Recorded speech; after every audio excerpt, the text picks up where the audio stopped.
السلام علیکم ورحمۃ اللہ وبرکاتہ۔ الحمدللہ کفا وسلام علی عبادہ الذین اصطفیٰ، اما بعد۔ محترم ناظرین اکرام، ایک اہم موضوع لے کر میں آپ لوگوں کے سامنے حاضر ہوں۔ جیوتشی نجومی کاہن کے پاس جانا کیسا ہے؟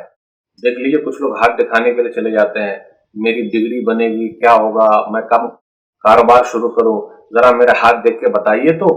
کچھ لوگوں کا کوئی چیز گم ہو جاتا، کسی کے پاس جاتے، انڈا کاٹتے، کیا ہوگا، سامان کہاں چلا گیا، کیسے مل پائے گا۔ کچھ لوگ بولتے ہیں دیکھیے تیرے گھر میں خزانہ ہے، اس کے اندر دفن ہے، تو کیا کرنے کا۔ میرے بھائیو، جو کوئی بھی نجومی کے پاس جاتا ہے، جوتشی کے پاس جاتا ہے، وہ صحیح نہیں ہے۔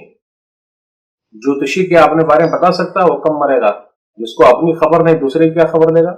مسند احمد جلد نمبر 2 صفحہ نمبر 429 حدیث نمبر 9536، نبی صلی اللہ علیہ وسلم نے فرمایا، من اتی کاہنا او عرافا فصدقه بما يقول فقد کفر بما انزل علی محمد صلی اللہ علیہ وسلم۔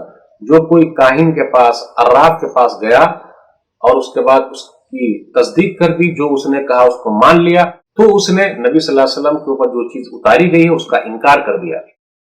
کچھ لوگ کیا ہوتے، پچھلی بات بتاتے کیا ہوا تھا، کچھ لوگ آئندہ کیا ہوگا اس کے بارے میں بتاتے۔ تو میرے بھائیوں، ایسے لوگوں کے پاس مت جائیے، اپنے جیب ڈھیلی مت کیجیے۔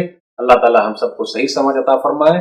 اور آپ غور کیجیے، اگر ایسے ہی سے کام چل جائے گا تو ہاسپٹل، ڈاکٹر، یہ سب کیا کریں گے؟ سب تو بند کر دینا پڑے گا۔ تو میرے بھائیوں، ذرا عقل سے بھی کام لیجیے۔ بیمار کرنے والا اللہ، شفا دینے والا اللہ، تکلیف میں ڈالنے والا اللہ، تکلیف سے نکالنے والا اللہ۔ انڈا کاٹنے سے یا خزانہ بتانے سے کچھ نہیں ہوگا۔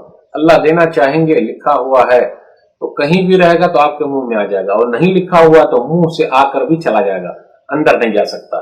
اس لیے توحید کو مضبوط کر لیجیے، اللہ پر بھروسہ کیجیے۔ اللہ ہم سب کو صحیح سمجھ عطا فرمائے، آمین۔ والسلام علیکم ورحمۃ اللہ وبرکاتہ۔